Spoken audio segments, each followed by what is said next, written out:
que Jesus faz? Ele tem lições a passar. Ele monta cenários e leva a lição.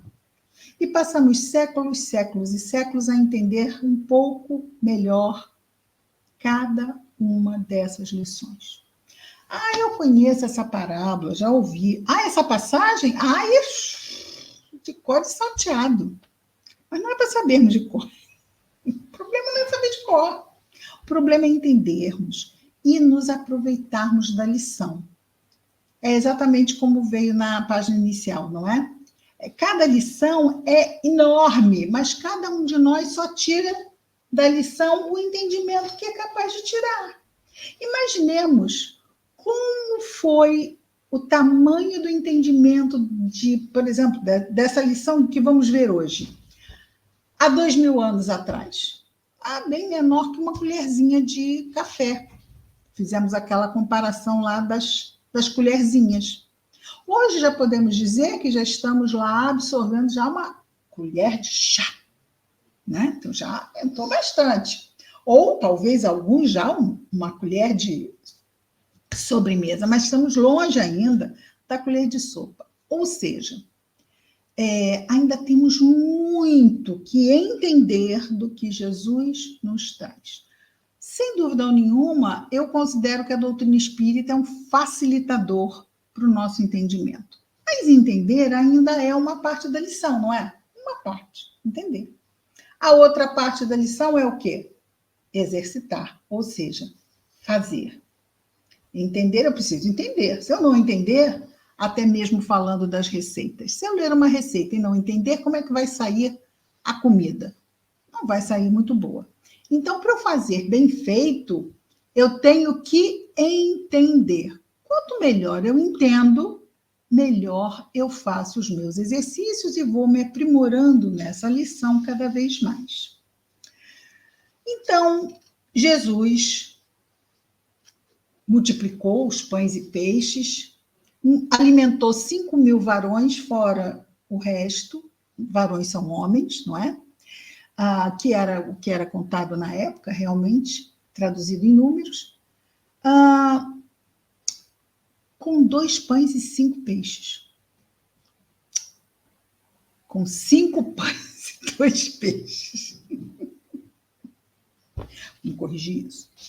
Olha, ele teria alimentado a multidão se fosse o contrário também, mas o certo é, no texto, 5 pães e 2 peixes. E Jesus alimentou 5.000 e ainda sobraram 12 cestos enormes que eles ainda levaram para casa, para comer pelo caminho, para voltarem para os seus lares. Então, isso é importante. A mais importante lição deste texto, veja, que eu destaco, é que nós achamos que temos muito pouco para resolvermos nossos problemas, mas não temos muito pouco. Lembrando aqui a nossa querida irmã Teresa de Ávila, primeira doutora da Igreja Católica. Teresa de Ávila saía pedindo aos que tinham recursos, príncipes, nobres, pessoas com recursos materiais, esmolas para que ela pudesse construir o convento para as suas freiras da sua ordem. E um desses príncipes virou para ela com deboche e disse: o que pode Teresa de Ávila e algumas moedinhas? Seriam as esmolas. E ela responde o quê? O senhor tem razão. Teresa de Ávila e umas moedinhas, nada pode.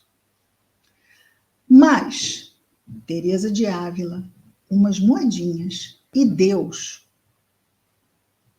tudo pode. Então, vejamos, nós achamos por vezes que não temos recursos, que os recursos que temos são insuficientes para resolvermos os nossos problemas. Mas Jesus vai nos mostrar que ele precisa de algo nosso, que seja à disposição de buscarmos resolver o nosso problema. Mas ele não abre mão disso.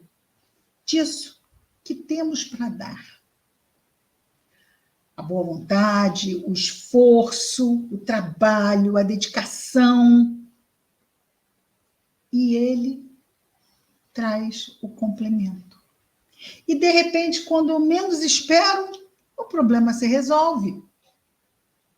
Mas, nossa, assim, eu andei, tentei tudo e não consegui. Quando eu menos esperava, o problema se resolveu. Porque aquilo tudo que eu fiz antes foi os 5 pães e 2 peixes que eu apresentei. Foi a minha parte na solução do problema. Mas nós não estamos sós. A providência divina se faz presente em nossas vidas. Mas a providência divina se faz presente em nossas vidas através de nós mesmos. As coisas vão se resolvendo e Deus aproveita os bons corações e os inspira para que as soluções venham na vida de cada um. Mas não sem a nossa participação ativa. Quando temos um problema, quando oramos pedindo para Deus nos ajudar a resolver este problema, que a providência divina venha em nosso socorro, o que Deus nos pergunta? Quanto pães? O que temos? Quanto temos? O que temos para oferecer naquela situação? Às vezes o que Ele nos pede é fé. Às vezes o que Ele nos pede é calma. Às vezes o que Ele nos pede é humildade para irmos pedir, assim como Teresa de Ávila fazia. Ela construiu o que construiu materialmente pedindo. E jamais se envergonhou de pedir. Por quê? Porque ela sabia da importância do que estava pedindo. Às vezes, não precisamos convencer o outro da importância, nós precisamos ter consciência da importância que pedimos, do que estamos pedindo. E ali vamos buscando. Vai nos fechar a porta, como fechou a este príncipe para Teresa de Ávila, tratando-a com deboche? Fecha-se uma porta, fecha-se 2, fecha-se 10, uma hora lá uma porta abre. E às vezes desanimamos, porque o desânimo é um veneno para a alma. Desanimamos e o próximo era o que ia dar. Ai, não, chega, cansei, não vou adiante nisso, não resolve, não vai. Mas quantas vezes está estabelecido isso, olha, esse seu tipo de problema, em 25 vezes, em 25 portas se resolve. Está escrito em algum lugar isso? Não. Porque para cada um de nós, o contexto é totalmente personalizado, individualizado. O nosso caso é sempre único. Podemos ter casos parecidos, mas a providência divina nos vê individualmente, pesa todos os prós e os contras. Podemos pensar assim, ai, mas olha, conheço, se não aconteceu comigo, a gente sempre conhece alguém que tentou a vida toda e não conseguiu. Morreu tentando. O que teríamos a dizer? Nós somos seres de uma vida só? Somos imortais ou somos mortais? É interessante que a gente, como se estivesse vendo uma novela, e a gente fala assim, mas aquela pessoa, ela fez o mal e fez a novela, fez o capítulo inteiro, do início ao fim do capítulo, e acabou o capítulo, ela fazendo mal e se dando bem. O capítulo acabou assim, mas acabou a novela? Aliás, a gente está numa novela que nem fim não tem. Nós botamos o Dias Gomes e a lembro mais, a outra grande noveleira e os grandes noveleiros no chinelo. Por quê? Porque antigamente se fazia novela que varava ano, lá os Irmãos Coragem, dos anos 70, mas a nossa novela não tem fim. Portanto, quando nós falamos assim, ai, puxa vida, aquela pessoa, olha, tá vendo? O bem não compensa. Aquela pessoa foi boa a vida toda, sofreu a vida toda e morreu no sofrimento. Ela fez a parte dela. Se ela fez o bem a vida toda, ela testemunhou o que na vida dela? Fé. Fé. E às vezes parece que não. Quantas vezes, vamos imaginar, não devemos ter falhado em nossas existências por falta de fé.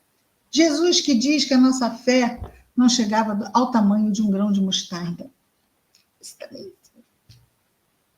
Então, quantas vezes a falta de fé foi a nossa pedra de tropeço?